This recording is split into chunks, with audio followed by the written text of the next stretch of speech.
हम 5। मक्खनपुर नामक राज्य में मिथिला नाम की एक औरत अपने 5 बेटों के साथ रहती थी। पांचों में अलग अलग गुण थे, क्योंकि ये बेटे भगवान की कृपा से उसके घर पर पैदा हुए थे। बड़ा बेटा था, वो बिजली से खेल सकता था। छोटा बेटा था, वो पानी को अपने वश में कर सकता था।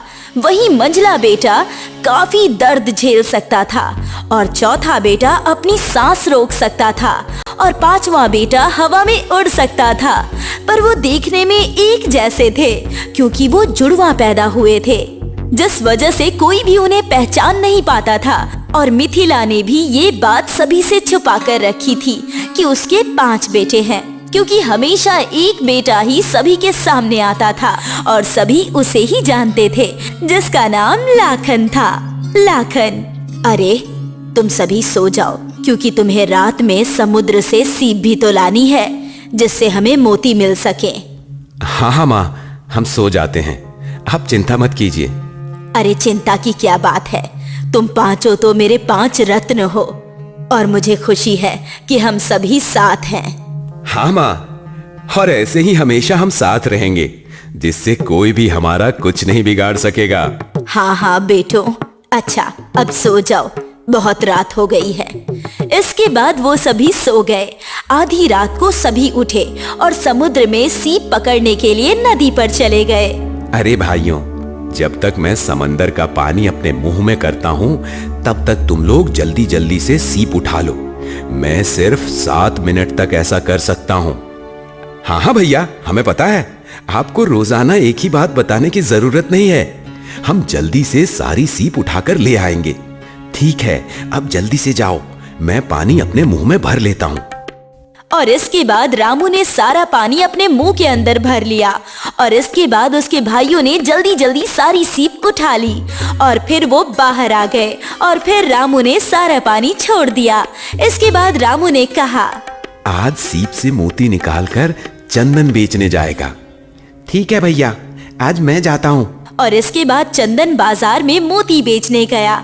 सभी मछुआरों के मोती बहुत ही छोटे थे और बहुत को तो सीप मिलती भी नहीं थी, पर चंदन हमेशा बड़े बड़े मोती लाता था और उसके मोती कुछ ही देर में बिक जाते थे, जिस वजह से मछुआरे परेशान रहते। जब उसके सारे मोती बिक गए तो उसके पास सभी मछुआरे आए और उससे कहा, अरे भाई, तू इतने मोती कहाँ से ले आता है? हमें तो इतनी सीप मिलती ही नहीं है। हाँ, ये एकदम ठीक कह रहे हैं। मुझे तो ऐसा लगता है कि तू जादू टोना जानता है, इसी वजह से तू इतनी सारी सीप ले आता है। अरे नहीं नहीं भैया, ऐसा कुछ भी नहीं है, आपको गलतफहमी हुई है। अरे हमें गलतफहमी नहीं हुई है, हम क्या देखते नहीं है? तू रोज कितने बड़े बड़े मोती लाता है, जबकि हमारे मोती कितने छोटे होते हैं और तेरे मोती हमसे जल्दी बिक भी जाते हैं। बता, तू क्या करता है? हाँ भैया, मैं बताता हूँ। आप लोग कल रात नदी के पास आ जाना, मैं आपको भी इतने ही मोती दे दूंगा। और इसके बाद वो वहाँ से चला आया। घर पर आने पर चंदन ने अपने भाइयों को सारी बात बताई तो उसके बड़े भाई रामू ने उससे कहा, तुम चिंता मत करो, कल मैं अकेला ही जाऊंगा, तुम लोग घर पर ही रहना। इसके बाद रात के समय वहाँ पर सभी मछुआरे पहुँच गए और रामू ने उन सभी से कहा, अच्छा, मैं अपने अंदर इस समंदर का पानी ले लूंगा, पर मैं सिर्फ 7 मिनट के लिए ही ऐसा कर सकता हूँ। अगर तुम लोगों ने इतनी देर में सीप नहीं ली तो मैं पानी को छोड़ दूंगा। अरे हाँ, तुम चिंता मत करो, तुम जल्दी से पानी अपने अंदर लो। इसके बाद रामू ने समंदर का सारा पानी अपने मुंह के अंदर ले लिया और सभी मौका देखकर सीप चुनने लगे, पर उन्हें बहुत ज्यादा समय हो गया। रामू बार बार उन्हें बुला रहा था, पर कोई भी सुन नहीं रहा था और हार कर उसने सारा पानी वापस समुद्र में छोड़ दिया। पानी के प्रभाव से वो सभी चिल्लाने लगे, बचाओ बचाओ, कोई तो बचाओ, हम डूब रहे हैं, हमारी मदद करो। अरे बचाओ बचाओ, हम मर रहे हैं, हम मर रहे हैं, हम डूब रहे हैं। हाँ, कोई तो बचाओ, इस रामू ने तो हमें मार डाला, बचाओ बचाओ। और कुछ ही देर में सारे मछुआरे डूबकर मर गए। जब ये बात महाराज को पता लगी तो मछुआरों के परिवार वाले रामू को पकड़कर महाराज के पास ले आए। ये मैं क्या सुन रहा हूं? तुमने नदी में डुबाकर बहुत सारे लोगों को मार दिया है। नहीं नहीं मालिक, हमने चेतावनी दी थी कि मैं 7 मिनट से ज्यादा अपने मुंह के अंदर पानी नहीं रख सकता हूं, पर इन्होंने मेरी चेतावनी मानी ही नहीं। इसी वजह से यह हादसा हो गया। मुझे कुछ नहीं पता है। तुमने लोगों को मारा है और इसकी सजा यह है कि अब तुम्हें भी नदी में डुबा कर मारा जाएगा। तुम्हारी कोई आखिरी इच्छा है तो तुम हमें बताओ, हम वो जरूर पूरी करेंगे। हाँ हाँ मालिक, मेरी एक आखिरी इच्छा है कि मैं अपनी मां से मिलकर आऊं। ठीक है, तुम जाओ। तुम्हें कल समंदर के पानी में डुबाकर मारा जाएगा। और इसके बाद रामू अपने घर पर आया और सारी बात बताई। इस पर चंदन ने उससे कहा, भाई आप चिंता मत कीजिए, सब कुछ ठीक हो जाएगा। अगले दिन रामू समुद्र पर पहुंचा और इसके बाद राजा ने उससे कहा, अब तुम जाओ और जाकर इस समंदर में डूब जाओ। ये सुनकर रामू उस समुद्र में चला गया, पर समुद्र ने उसका कुछ नहीं बिगाड़ा। ऐसा लग रहा था मानो समुद्र उसका दास हो और वो उसी के इशारों पर चल रहा हो। ये देखकर सभी बहुत हैरान हुए। अरे ये क्या हो रहा है? रामू को तो कुछ हो ही नहीं रहा है। ऐसा लग रहा है मानो समंदर उसकी बात मान रहा हो और वो उसे कुछ कर ही नहीं रहा हो। ये देखकर राजा भी काफी हैरान हुआ और रामू समुद्र से बाहर आ गया। रामू को सही सलामत देखकर राजा ने उससे कहा, अरे ये कैसे हो गया? तुम्हें समंदर ने डुबोया क्यों नहीं? ऐसा कैसे हो सकता है? मुझे तो कुछ समझ में ही नहीं आ रहा। पर रामू चुपचाप वहां। इस पर राजा ने कहा, ठीक है, कल। हाँ हाँ मालिक, मुझे अपने घर माँ से मिलने जाना है, क्योंकि कल पूरी रात मेरी माँ बहुत रोई है। क्योंकि जब उन्हें पता लगा कि मैं मरने वाला हूं तो उन्होंने रो रो कर अपना बुरा हाल कर लिया। ठीक है, तुम जाओ। अब तुम्हें कल बिजली से करंट दिलवाया जाएगा। इसके बाद रामू घर पर आ जाता है और सारी बात बताता है। इस पर लाखन ने कहा, आप भैया चिंता मत कीजिए, कल मैं आपकी जगह पर जाऊंगा, क्योंकि मुझे तो बिजली से कुछ होता ही नहीं है। ये सुनकर सभी लोग बहुत खुश हुए और फिर अगले दिन रामू की जगह पर लाखन वहां पहुंच गया। और उसके बाद जैसे ही लाखन को करंट लगाया गया, उसे कुछ नहीं हुआ।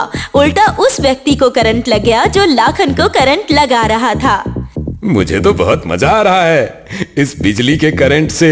आहा, धम ता धम ता धन ता धन दिन ता धन दिन ता धन ता धन ता दिन दा। आहा। ये देखकर लोग बहुत हैरान हुए। लोगों को समझ में ही नहीं आ रहा था कि आखिर रामू को करंट क्यों नहीं लग रहा है।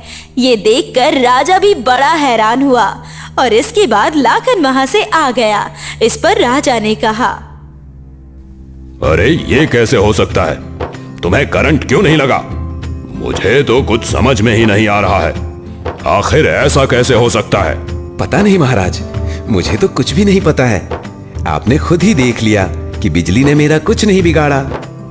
हाँ, ये तो मुझे भी पता है। ज्यादा चालाक मत बनो। अब तो मैं कल तुम्हें बताता हूँ। कल तुम्हें मार मार कर अधमरा कर गर्दन काट दी जाएगी। तब देखते हैं तुम कैसे बच जाते हो। क्या तुम्हारी कोई आखिरी इच्छा है? हाँ हाँ महाराज, मैं फिर से अपनी माँ से मिलना चाहता हूँ, क्योंकि उनकी तबीयत बहुत ज्यादा खराब है। इस वजह से मैं आखिरी बार उन्हें देखना चाहता हूँ। ठीक है, तुम जाओ, टुकड़े किए जाएंगे। इसके बाद लाखन घर पर आ जाता है और सारी बात अपने घर वालों को बताता है। इस पर चंदन ने कहा, मैं जाऊंगा, क्योंकि आपको तो पता ही है कि मुझ पर मार का कोई असर नहीं होता है, ना ही मेरे टुकड़े हो सकते हैं। मैं बहुत ही मजबूत हूँ। हाँ हाँ, मुझे पता है। इसके बाद अगले दिन चंदन वहां पहुंच जाता है। उसके बाद जैसे ही एक आदमी चंदन के शरीर पर तलवार चलाता है, वो तलवार टूट जाती है, पर चंदन के शरीर को कुछ नहीं होता। ये देखकर राजा बहुत हैरान हुआ कि आखिर ये सब कैसे हो रहा है। और फिर सबसे अंत में राजा कहता है, अब इसे जमीन में गाड़ दिया जाएगा। जिससे ये जिंदा नहीं बच सकेगा। और इसके बाद राजा फिर उससे आखिरी इच्छा पूछता है और फिर से वो वही इच्छा बताता है। घर आने पर वो सारी बात अपने परिवार वालों को बताता है। इस पर रमेश कहता है, अब भैया मैं आपकी जगह पर जाऊंगा, क्योंकि मैं बहुत देर तक सांस रोक सकता हूँ। इसके बाद रमेश वहाँ पहुँच जाता है और उसे जमीन में गाड़ दिया जाता है। इसके बाद सभी वहाँ से चले आते हैं। जब रात होती है तो मिथिला अपने चारों लड़कों को लेकर वहाँ जाती है और जमीन खोदकर रमेश को बाहर निकाल लेती है और उनसे कहती है, अब हम ये गांव छोड़कर चले जाएंगे, हम दूसरे गांव में जाकर रहेंगे। इसके बाद पांचवा बेटा उन पांचों को एक बड़ी सी पोटली में रखता है और अपने कंधे पर बिठाकर उन्हें उड़ा ले जाता है और वो लोग गांव छोड़कर चले जाते हैं।